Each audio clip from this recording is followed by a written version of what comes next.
इस समय मौसम ठंडा है लेकिन जिले की राजनीति गर्म है और हमारा कैमरा पहुंच चुका है भाजपा के कद्दावर नेता, संगठन के बड़े कद्दावर नेता आप हैं, संगठन की राजनीति भी करते हैं, डॉक्टर अजय सिंह पिंकू। डॉक्टर साहब का स्वागत है हमारे चैनल पे। धन्यवाद अजीत जी। डॉक्टर, जो टिकट आप लोगों ने दे दिया अचानक, सरगर्मी बढ़ा दी है, साकेत का नाम अचानक से आ गया, कैसे देखते हैं इन चीजों को आप?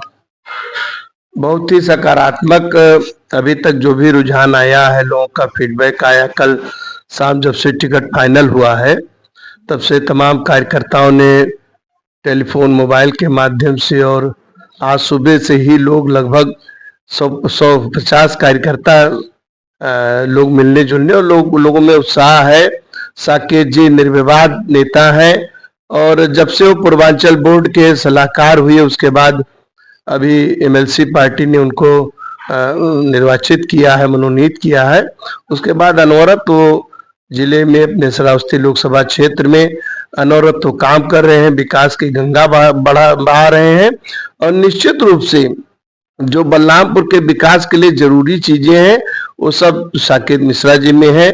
हम प्रदेश नेतृत्व और अपने राष्ट्रीय नेतृत्व का आभार व्यक्त करते हैं कि इन्होंने एक कुशल और एक सक्षम प्रत्याशी हमारे श्रावस्ती बलरामपुर लोकसभा क्षेत्र को दिया है और निश्चित ही पार्टी के कार्यकर्ताओं में एक नया जोश है।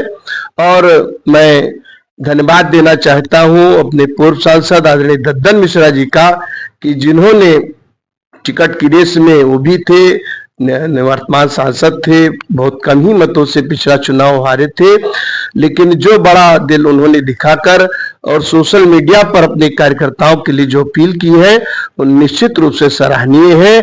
और भारतीय जनता पार्टी ही एक ऐसी पार्टी जिसमें टिकट मांगने वाले की प्रतिस्पर्धा टिकट तक होती है। जब टिकट मिल गया तो जो प्रत्याशी घोषित होता है वही हम सभी कार्यकर्ताओं का प्रत्याशी होता है। नहीं डॉक्टर साहब, ये तो आपकी सोच है ना कि जो प्रत्याशी बनेगा, लेकिन जिससे क्या आपको लगता है कि जो और लोग टिकट मांग रहे थे, लगभग 1 दर्जन से अधिक उम्मीदवार थे, बड़े बड़े नाम थे, अंजलि मिश्रा थी, अटल बिहारी वाजपेयी के परिवार की और कुछ पिछड़ी से लोग थे, सबको क्या आप लोग गोल कर पाएंगे लगता है आपको?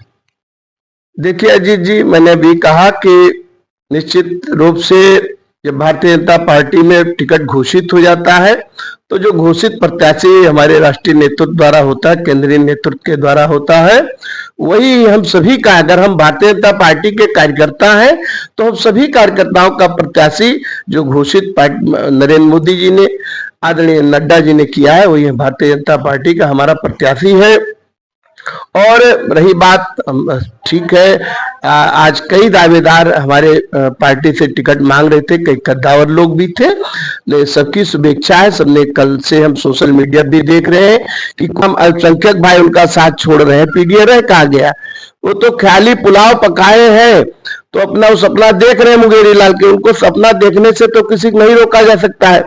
आज पूरा भारत नहीं, विश्व की जनता नरेंद्र जातीय समीकरण को आप इग्नोर कर देंगे क्या? नहीं, जातीय समीकरण को कहाँ हम इग्नोर कर रहे हैं? मोदी जी का तो सपना है सबका साथ, सबका विकास, सबका प्रयास, तो उसमें कहा। अगर हम पिछले चुनाव की बात करें तो जातीय समीकरण से ही आप लोगों को हार मिली थी, ये तो मानते हैं ना आप? नहीं, गठबंधन देखे तब महागठबंधन था, सपा बसपा एक होके लड़े थे और निश्चित रूप से बहुत मामूली मतों से 4,500 वोटों से हम चुनाव पीछे रह गए थे।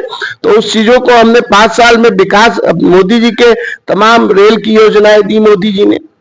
तमाम एक सवाल आपसे मैं पूछेंगे क्योंकि आप संगठन में बहुत साल तक काम किया, अभी भी काम कर रहे हैं। संगठन के कुछ लोग दबी आवाज से कह रहे हैं कि जो बड़े नेता आते हैं लड़ने, वो लड़ते हैं फिर जीत के चले जाते हैं, तो ऐसे में कार्यकर्ता अपने आप को उपचित समझता है, उनको क्या मैसेज देंगे आप? नहीं, जैसे पलटू राम जी के बारे में कहा जा रहा था बाहरी है, लेकिन आप देखिए कि कितना काम वो कर रहे हैं। आज अगर कोई स्थानीय भी होता तो शायद उतना समय न दे पाता जितना माननीय पलटू राम जी विधायक के रूप में बलरामपुर सदर को दे रहे हैं।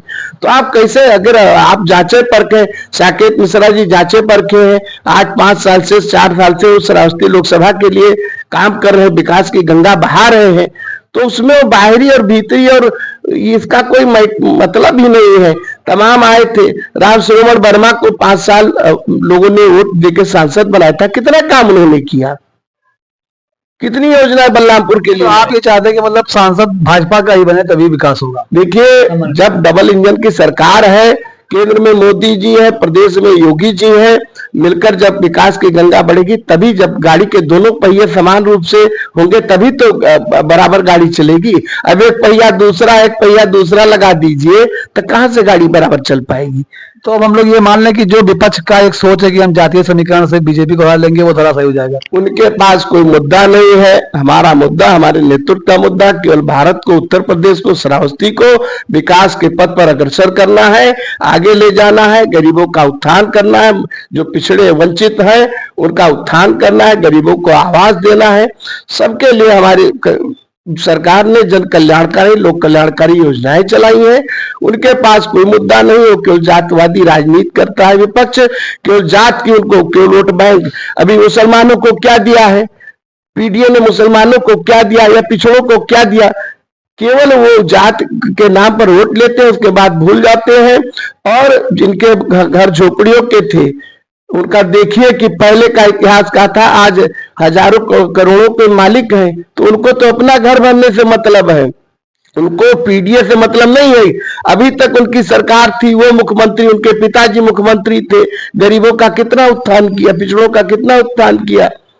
और जब एक गरीब घर का बेटा भारत का प्रधानमंत्री बना मोदी जी, तो गरीबों के बारे में अगर किसी ने असल में सोचने का काम किया है तो नरेंद्र मोदी जी ने किया है और योगी आदित्यनाथ जी ने किया। सब यही तो बात है ना, जो विपक्ष कह रहा है कि अगर आपने काम किया है तो फिर आप राम के मुद्दे पर चुनाव क्यों लड़ रहे हैं, क्यों राम को लहर बना रहे हैं? राम तो हमारी आस्था के प्रतीक है, भारतीय संस्कृति की पहचान ही राम है। राम के बगैर कहाँ किसी का अस्तित्व है?